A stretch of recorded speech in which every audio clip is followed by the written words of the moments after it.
ఈ 33వ ఉపవాస కోడికలో నీకు నాకు కూడా ప్రవేశాన్ని ఇచ్చిన ఆ దేవునికి మనమెంతో కృతజ్ఞత కలిగి మనం దేవుణ్ణి స్తుతింపబద్ధులమై ఉన్నాం. ఎందుకని అంటే మనకు దేవుడు క్షేమస్థితిని ఇస్తున్నాడు. మనకు ఎలాంటి బాధలు కుటుంబాలు రానియకుండా దేవుడు ఉంచుతున్నాడు. అందుకే మనందరూ ప్రశాంతకి రాగలుగుతున్నాం. ఏ సమస్య వచ్చినా మన ఇంటి దగ్గర ఉండాల్సి వచ్చేది. మనకు ఆ సమస్యలు రాకుండా దేవుడు నిన్ను కాపాడుతున్నాడు అంటే మనం దేవుని బిడ్డలుగా ఆయనతో సహవాసము చేయాలని ఆయనకి ఇష్టత. అందుకే దేవుడు మన పట్ల ఆయన చేయవలసిన అన్ని పనులను చేస్తూ మనకు దేవుడు అనేకమైనటువంటి కృపలను దేవుడు మనకి ఇస్తూ ఉన్నాడు. మనము కూడా దేవుడు చేసిన ఉపకారాలు దేనిని మర్చిపోకుండా దేవుని బిడ్డలుగా మనము మంచిగా ఈ స్థలములో ఎదుగుదాం, ఫలించుదాం. దినదినము మనం అభివృద్ధిలోనికి రావటానికి మన ఆలోచన, మన జ్ఞానము అన్నీ మార్పులోకి రావాలి. ఓకే, ఈ దినమునకు ఏర్పాటు చేయబడినటువంటి వాక్య భాగము కొరింథీయులు రాసినటువంటి మొదటి పత్రిక 16వ అధ్యాయము 13వ వచనం నుండి 18వ వచనం వరకు ఉన్న మాటలు చదువుకుందాం. మెలకువగా ఉండుడి,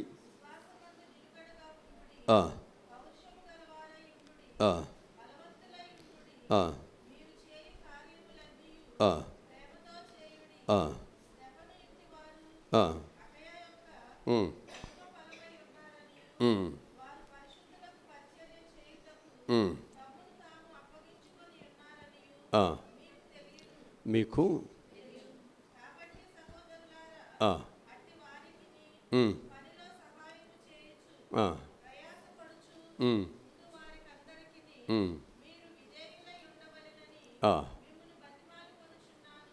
మిమ్మల్ని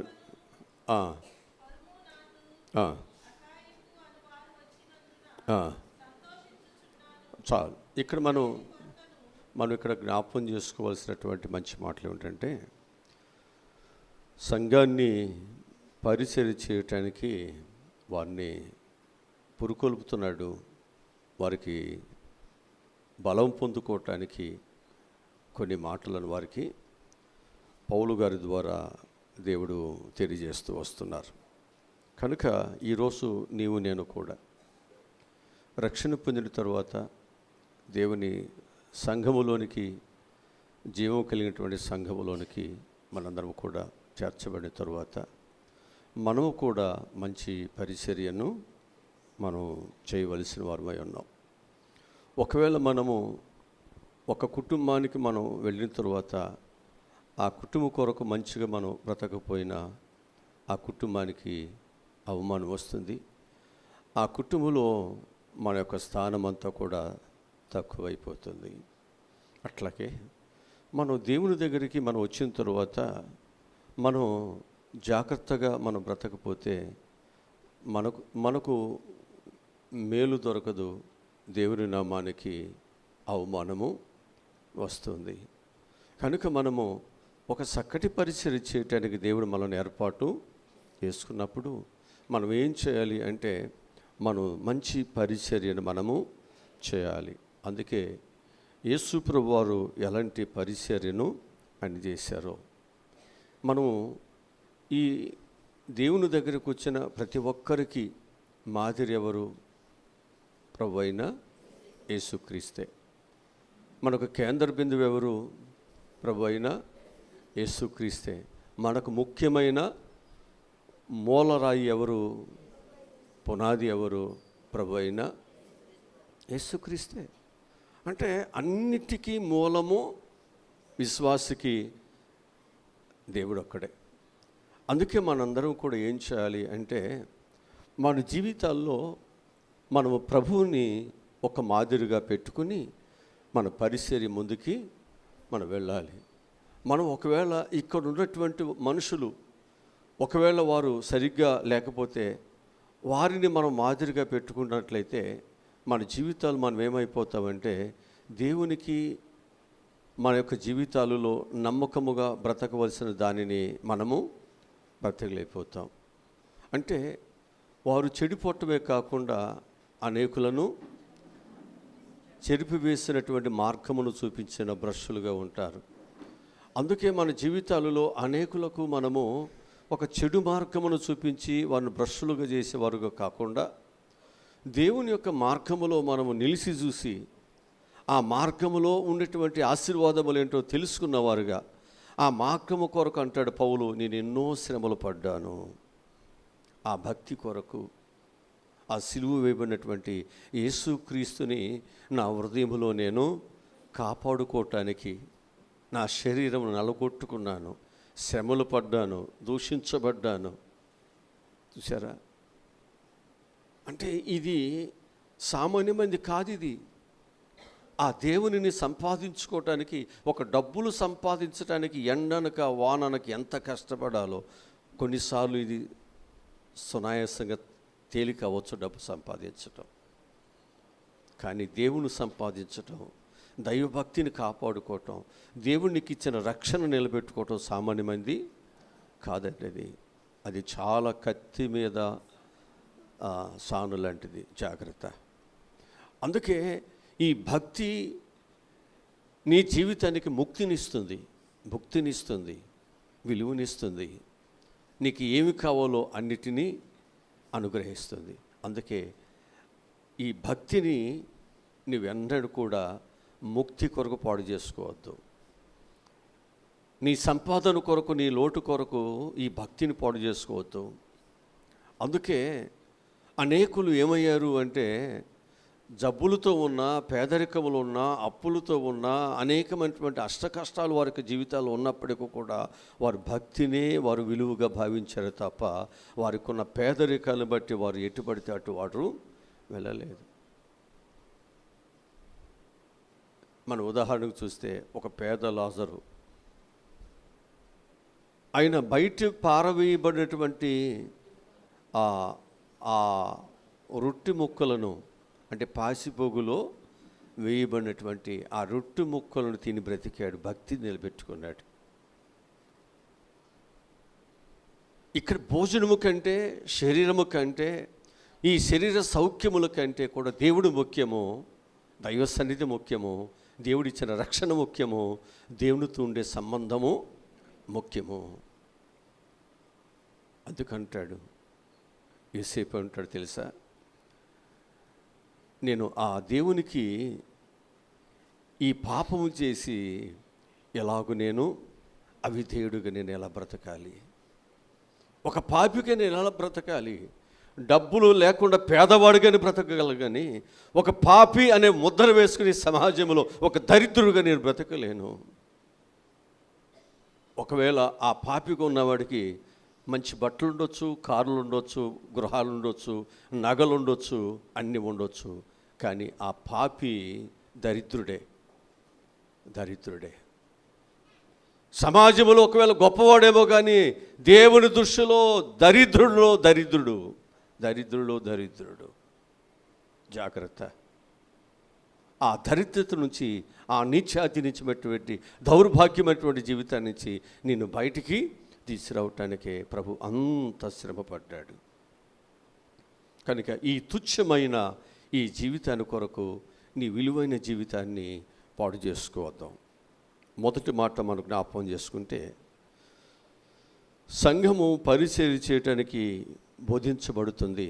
ఈ సంఘము ఈ పరిచర్యను ఎలాగూ చేయాలి. ఒకటి, మనం ఈ పరిచర్యను ప్రార్థన జీవితముతో ఇది జరిపించాలి. పరిచర్య అనేది జ్ఞానంతో కాదు, నీ ఆలోచనతో కాదు, ప్రార్థన జీవితముతో మనం ఈ పరిచర్యను మనం ఏం చేయాలన్నమాట, కొనసాగించాలి. హల్లెలూయా, హల్లెలూయా. వాక్యంలోనికి వెళదాం. లూకా సువార్త 6వ అధ్యాయము 12వ వచనం చదువుదాం.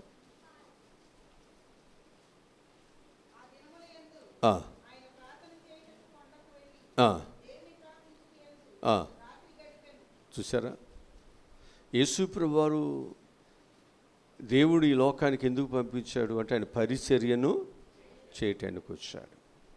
ఇప్పుడు పరిచర్య చేయటానికి వచ్చేటువంటి దేవుని కుమారులు ఏ పాపం ఉందండి? ఏ పాపం ఉంది? ఆయన ప్రార్థన చేయాల్సింది, ఒప్పుకోవాల్సింది ఏముంది అసలు? కానీ ఇక్కడ పరిచర్య చేయటానికి వచ్చాడు కాబట్టి ఆ పరిచర్యను చూసేవారికి మాదిరి చూపించాలి. అది ఇక్కడ మనకు కావాల్సింది. నిన్ను అనేక మంది చూస్తున్నారు కదా, అనేక మంది నిన్ను చూస్తున్నప్పుడు అనేకులకు నీ ఒక మాదిరిగా నీ యొక్క ప్రవక్తన ఉండాలంటే నువ్వేం చేయాలి? ఖచ్చితంగా ప్రార్థన చేయాల్సిందే, ప్రార్థన చేయాల్సిందే. లేకపోతే ఏమంటారండి? వాళ్ళు ప్రార్థనకి వెళుతున్నారు, ప్రార్థన చేయరు కదండి. మిగతా వాళ్ళు కూడా ఏం చేయలేక, ప్రార్థన చేయలేక. అంటే నీ నుండి ప్రారంభించబడినటువంటి ఆ నిర్లక్ష్యము నిన్ను చూస్తున్నటువంటి వారు చాలామంది ఏమైపోతున్నారు అంటే దేవుని మందిరానికి వెళితే ప్రార్థన చేయాల్సిన పనేమీ లేదు కదా.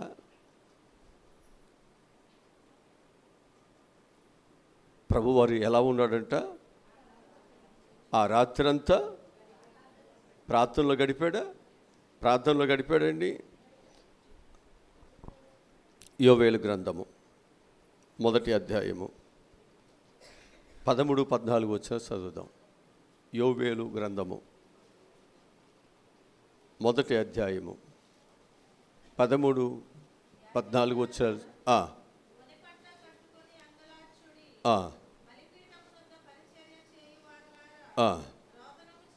రోదనము చేయుడి.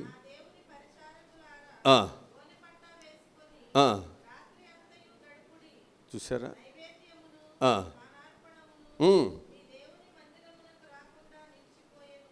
మనందరూ ఇప్పుడు ఏం చేయాలి? ప్రార్థించాలా లేదా? గోని పట్ట కట్టుకోవాలి లేదా? చేయాలి. ఇక్కడ వాక్యం అది ఎవరి కొరకు చేయాలి? ఇప్పుడు నిలివే పట్టణస్తులు ఎవరి కొరకు చేశారు? వారి మీద, వారి పిల్లల మీద, వారి దేశం మీద ఉన్నటువంటి శాపము నుండి, ఉగ్రత నుండి బయటకు రావటానికి. ఇప్పుడు ఇవన్నీ ఎవరి కొరకు? ఇదంతా ఏంటి? ఎవరి కొరకు? అంతేనా? అంతే కదా. మన యొక్క జీవితాలు బాగు చేసుకోవటానికి. ఇక్కడ నీ జీవితంలో ప్రార్థనతో నువ్వు బలం పొంది ఈ ప్రార్థన ద్వారా ఒక బలమైన పరిచర్యను చేయటానికి ఒక పునాదిని వేసుకోవాలని. ఎందుకని అంటే ప్రార్థన లేకుండా మన పయనము సాగదు కదా. అంటే మన ప్రయాణము మంచిగా సాగాలన్నా మనం ఏం చేయాలి? అంతే కదా. మనం వేసిన పంట పండాలన్నా, మన పిల్లలు ప్రయోజకులు అవ్వాలన్నా, వారి చదువులు బాగుండాలన్నా, అందుకంటున్నాడు నీ పిల్లలు క్షేమముగా ఉన్నట్లు, నీ పిల్లలు వీధులలో హతులు కాకుండా ఉన్నట్లుగా మనం ఏం చేయాలి అంటే ప్రార్థనలు మనం చేయాలి. ఈ ప్రార్థనతో నీవు పనిని ప్రారంభిస్తే ఆ పరిచర్య సారవంతముగా ఉంటుంది, బలముగా ఉంటుంది, అది నీకు ఆశీర్వాదాన్ని ఇస్తుంది. యేసుప్రభు వారు ప్రార్థనతోనే ప్రారంభించాడు. అందుకే ఆయన పరిచర్య సారవంతముగా ఉంది. ప్రపంచమంతా కూడా పండుతుంది. ప్రపంచమంతా కూడా యేసుప్రభువే నిజమైన ఆ దేవుడు అని చెప్పుకుంటుంది. దీనికి కారణం ఏంటి? ప్రార్థన. ఆయన ప్రార్థన ఎలా చేసేవాడంటే మూలుగుతూ చేసేవాడు. చెమటను రక్తముగా కారునంతగా ప్రార్థన చేశాడు. దావీదు ప్రార్థన చేశాడు, పరుపును తేలిదట్లుగా ప్రార్థన చేశారు. ఒక పాపాత్ముడ స్త్రీ ప్రార్థన చేసింది ఆయన పాదాల దగ్గర. ఆయన పాదాలు కడిగినంతగా ప్రార్థన చేసింది. బైబిల్ చెప్తుంది. నీ జీవితమునకు, నీ పరిచర్యకు, నీ కుటుంబానికి ఒక ఆశీర్వాదము కావాలంటే, ఆశీర్వాదకరముగా ఉండటానికే దేవుడు నిన్ను ఏర్పాటు చేసుకున్నాడు. అది నీకు ఆశీర్వాదముగా నీ కుటుంబానికి ఉండాలంటే ముందు రక్షించబడిన మనము, మన కుటుంబం యొక్క జీవితం బాగుండాలంటే మన ప్రార్థనలు మనం చేయాలి. నీ కుటుంబం కొరకు, నీ భర్త కొరకు, నీ పిల్లల కొరకు, నీ పశువుల కొరకు, నీ క్షేమం కొరకు, నీ దేశం కొరకు, నీ దేశంలోని అధికారుల కొరకు మనం ప్రార్థన చేయమన్నారా?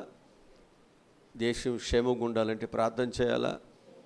మనకు చుట్టుప్రక్కల ఎవరు శత్రువులు ఉన్న వారి కొరకు ప్రార్థన చేస్తే మనకు ప్రశాంతత వస్తుంది. అర్థమవుతుందా?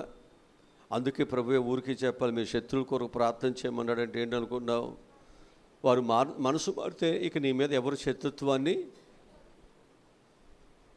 అది మనం చేయాలి. అంటే దేవుడు పూర్తిగా ఒక పరిష్కార మార్గాన్ని దేవుడు చూపిస్తున్నాడు. అది దేని ద్వారా సాధ్యము అంటే అది ప్రార్థన ద్వారానే. హల్లెలూయా, హల్లెలూయా. కనుక సమూయేలు కూడా ఏం చేసేవాడు? ఆయన చిన్న వయసు నుంచే ప్రార్థనలు చేసేవాడు. అలాగనే సొలొమోను కూడా ఎలా ఉండేవాడు? చిన్న వయసు నుంచే ప్రార్థన చేసేవాడు. అలాగనే అబ్రహాం యొక్క కుమారుడైనటువంటి ఇస్సాకు కూడా ఎలా ఉండేవాడు? చిన్న వయసు నుంచే. యాకోబు కూడా. మరి వీళ్ళందరూ వారు ప్రయాణం అంతా ఎంత మంచిగా సాగిందో చూడండి. కష్టాలు వచ్చినా, బాధలు వచ్చినా దేవుడు వాటన్నిటిలో వారికి సహాయమును దయచేశారు. కనుక ప్రార్థన వలన మన పయనము మంచిగా సాగుతుంది. అందుకే ప్రతి ఒక్కరూ నీ పయనము, నీ కుటుంబ పయనము, నీ జీవితము ఇక్కడ ఎంతకాలం ఉంటో మనకు తెలియదు. మంచిగా సాగాలి అంటే ఇక నీకు మంచినిచ్చేది, ఆటంకం నుండి నేను ముందుకి దాటి నడిపించేది ప్రార్థన ఒకటే. ఇప్పుడు మోషే సమస్య వచ్చింది, ప్రార్థన చేశాడు. యెహోషువకు సమస్య వచ్చింది, ప్రార్థన చేశాడు. దేవుడు విజయాలు ఇవ్వలేదా? శాంసోను దాగోను దేవతా గుడిలో బంధించబడ్డాడు, ప్రార్థన చేస్తే దేవుడు శక్తిని ఇవ్వలేదా? ఇచ్చాడా? జాగ్రత్త. నువ్వు ఏ బంధకములోనున్నా నిన్ను విడిపించేది ప్రార్థన. కనుక నీ పైన మంచిగా ఉండాలంటే నువ్వేం చేయాలి? అలా చేయకపోతే నువ్వే పరిచర్య చేసినా అది అంటే అంత సారవంతముగా, అంత దీవెనకరంగా, అంత మంచి పంటను ఇవ్వలేదు. సారవంతమైన భూమిలో వేసిన పంట వేరు, దాని బలం వేరు, దాని నాణ్యత వేరు. సారము లేని భూమిలో వేసినటువంటి ఆ విత్తనము ఎదుగుదల వేరు, దాని నాణ్యత వేరు. కొన్ని సారవంతమైన భూమిలో పండినటువంటి ఆ పంట అండి సంచులు నిండా కూడా రావు, సాకానికే బరువు వచ్చేస్తుంది. అదే సారము లేనటువంటి భూమిలో పండిన పంట అది సంచులు నిండా, అంటే దానిలో అంత శక్తి లేదు, దానిలో అంత బలం లేదు, అంత క్వాలిటీ లేదు, అది తేలిపోతుంది. జాగ్రత్త. దేవుడు కూడా రేపు నిన్ను త్రాసులో సారమైన వారు అయితే అలాగే ఉంటావు, సారం లేని వారు అయితే తేలిపోతావు. ఇప్పుడు నీళ్ళల్లో మనం వేసినప్పుడు మినుములు కానీ ఒడ్లు కానీ ఏమవుతాయి? బరువుగా ఉన్నాయి, కింద ఉంటాయి. బియ్యం కూడా ఏమవుతాయి? మంచిగా ఉన్నాయి, కింద ఉంటాయి, మంచి లేని పైకి తేలిపోతాయి. తేలిపోయినట్టు మనం ఏం చేస్తాం? ఉపయోగం ఏమైనా ఉందో వండుకు తింటే? అంటే దానిలో ఏమి లేదు సైసారం లేని సత్య. మనం ఏ సత్యవి? సైసారం లేనటువంటి వాడు. అందుకే ఇది తిన్నా మాకు సైసారం లేదు, మాకేమి రుచి లేదు, కాస్త మా పంటికి కాస్త పని పెట్టేటువంటి కాస్త ఏదైనా మాంసం ఏదైనా పెట్టవచ్చు కదయ్యా, ఎన్నాళ్ళైంది మేము తిని కదా. ఈరోజు నీ జీవితంలో నీ భక్తి నీకు తెలియకుండానే సవిసారము లేని భక్తి చేస్తున్నావు. అంటే జీవించుతున్నావన్నా కానీ మృతుడివే, చచ్చిన వారుగానే ఉన్నావు. దేవుడు సచ్చిన స్థితి నుంచి దేవుడు ఏం చేశాడు? బ్రతికించాడు. బ్రతికి కూడా మనం సచ్చిన వారుగానే మన బ్రతికులు ఉన్నాయి. జాగ్రత్త. ఏది నిన్ను చంపేస్తుందో, ఏది దేవుడు నిన్ను బ్రతికిస్తున్నప్పుడు కూడా సచ్చేవానుగా నిన్ను ఈడ్చుకుని పోతుందో, ఇప్పుడు దాన్ని మనం ఏం చేయాలి? మనం చంపాలి, లేకపోతే అది మనం చంపేస్తుంది.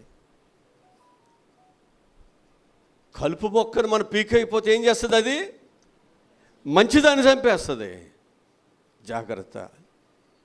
నీ బ్రతుకులో చెడు ఏదైతే ఉందో దాన్ని నువ్వు సంపోకపోయావా, ఒకరోజు నువ్వు దాని చేతిలో చచ్చిపోతావు. ఖచ్చితంగా చెప్తున్నావు, చచ్చిపోతావు. నువ్వేది విత్తుతావో అదే కోస్తావు. జాగ్రత్త. రెండవదిగా మనం చూస్తే పరిచర్యలో దేవుని ఆత్మ కూడా ఉండాలి. పరిచర్యలో ప్రార్థన ఉండాలి. పరిచర్యలో దేవుని ఆత్మ ఉండాలి. దేవుని యొక్క పరిచర్యలో దేవుని ఆత్మ లేకుండా